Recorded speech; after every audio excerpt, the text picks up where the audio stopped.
Hello बच्चों, अब question number 6 देखिए। A cottage industry produces a certain number of poultry article in a day. It was observe on a particular day that the cost of production of each article in rupees was 3 more than the twice the number of article produced on that day. If the total number of if the total cost of production on that day was 90 rupees, find the number of article. क्या find करना है? Number of article आपको find करने हैं and the cost of each article, दोनों को find करना। तो सबसे पहले जो हमसे पूछा गया है उसी को लेट कर लेते हैं। तो लिखेंगे नंबर ऑफ आर्टिकल। क्या लिखना है? Number of article. तो नंबर ऑफ आर्टिकल को हमने क्या लेट कर लिया? एक्स लेट कर लिया। ठीक।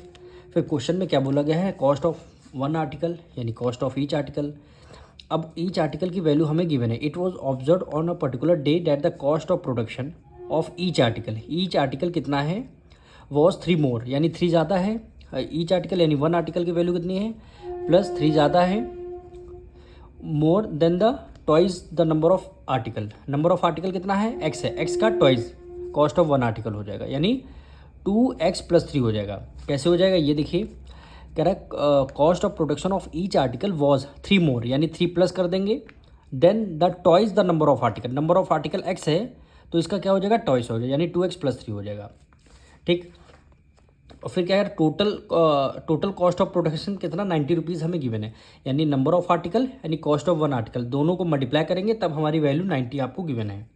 तो इसको मल्टीप्लाई यानी नंबर ऑफ आर्टिकल एक्स हो गया आपका, cost of one article 2x+3 हो गया, 2x और +3 हो गया, इज इक्वल टू कितना हो जाएगा? 90 हो जाएगा, इज इक्वल टू 90 हो जाएगा। अब हमें क्या करना है?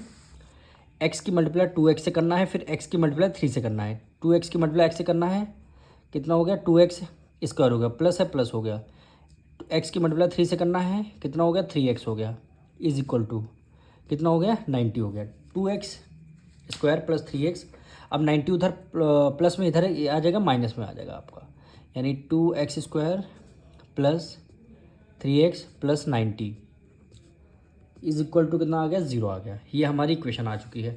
अब हमें क्या करना है? फर्स्ट टर्म और लास्ट टर्म की करनी होती है मल्टीप्लाई, यानी 2x स्क्वायर है मल्टीप्लाई बाय 90 का, 9 2 18। ठीक। लास्ट में यहाँ 0 है तो 0 लगा दिया, यानी 180 एक्स स्क्वायर आ जाएगा। ये प्लस का है, ये माइनस का है, प्लस माइनस माइनस हो जाएगा। अब 180 के हमें ऐसे 2 फैक्टर्स करने हैं कि हमें प्लस करने पर 3x आना चाहिए और मल्टीप्लाई करने पर -180 एक्स स्क्वायर आना चाहिए। तो 180 के हमें फैक्टर्स करने हैं, तो इसके फैक्टर्स आप लिख लीजिए। एक आपका 12 हो गया और दूसरा आपका 15 हो गया। ठीक। 15 में 12 माइनस कर देंगे 3 आ जाता है, और 15 की मल्टीप्लाई 12 से करेंगे 180 आ जाएगा। ठीक। अब इसको लिख लेते हैं। जैसे फर्स्ट टर्म है इसको हम एज इट इज़ लिख देंगे, 2x स्क्वायर -90 है तो हमने -90 बाहर लिख दिया, इज इक्वल टू 0। हमें केवल मिडिल टर्म को स्प्लिट करना रहता है। तो हमने क्या किया? 15, तो यहाँ पे +15x -12x हो जाएगा, -12x।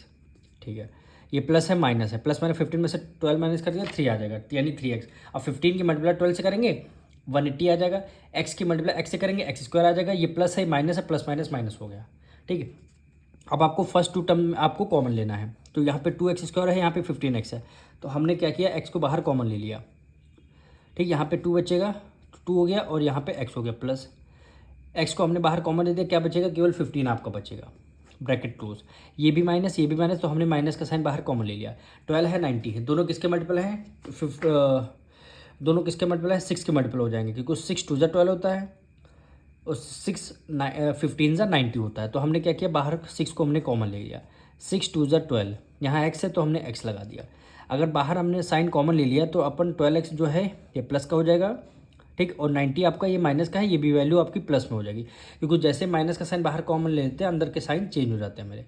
6 15 कितना हो गया? 90 हो गया, इज इक्वल टू 0 हो गया। अब देखिए दोनों ब्रैकेट हमारे सेम हो गए, दोनों ब्रैकेट सेम हो जाएगा, तो एक बार लिख लेंगे, यानी 2x + 15, फिर है x - 6, x - 6 हो गया। अब यहाँ पे क्या कर लेते हैं? 2x + 15 इज इक्वल टू 0, यानी 2x इज इक्वल टू -15 हो गया, यानी x equal to -15 divided by 2 हो गया। अब इसको x की वैल्यू इज इक्वल टू 0 हो गया, क्योंकि 6 इधर प्लस में, इधर इक्वल टू के इस तरफ है ना, माइनस में आ जाएगा। सॉरी, यहाँ पे 6 है आपका प्लस में आ जाएगा, यानी एक्स की वैल्यू कितनी आई है 6 आई है, क्योंकि ये निगेटिव वैल्यू है, इसको हम निगलेक्ट कर देंगे। यानी जो हमारे नंबर ऑफ आर्टिकल हैं एक्स हैं 6 हो जाएगा, और कॉस्ट ऑफ वन आर्टिकल इसमें मल्टीप्लाई कर लेते हैं, तो यहाँ पे लिख लेते हैं number of article. Number of article कितना हो गया, एक्स हो गया, एक्स की वैल्यू कितनी आ गई 6 आई है, ठीक। Cost of each article, cost of each article कितना हो गया 2x + 3 था, ये देखिए कितना था 2x + 3 था। अब इसको 2x की वैल्यू कितनी हो जाएगी 3 हो जाएगी, +3, 2 3 जा कितना हो गया 6 हो गया, +3 एज इट इज़ हो गया, 6 + 3 9, 3 2 जा 6 और ये आपका 3 हो जाएगा। x की वैल्यू सॉरी यहाँ पे 6 आई है, देखिए x की वैल्यू हमारी कितनी आई है 6 आ चुकी है, तो यानी x की जगह 6 रखना है हमें, ठीक। 6 2 जा 12 हो जाएगा, ये वैल्यू हमारी 12 हो जाएगा, 12 में 3 ऐड कर लिया 15, वैल्यू कितनी आ गई 15 आ गई। यानी वन आर्टिकल की कॉस्ट कितनी 15 rupees, and number of article कितने हैं 6 आर्टिकल हैं, यही क्या हो जाएगा आपका आंसर हो जाएगा।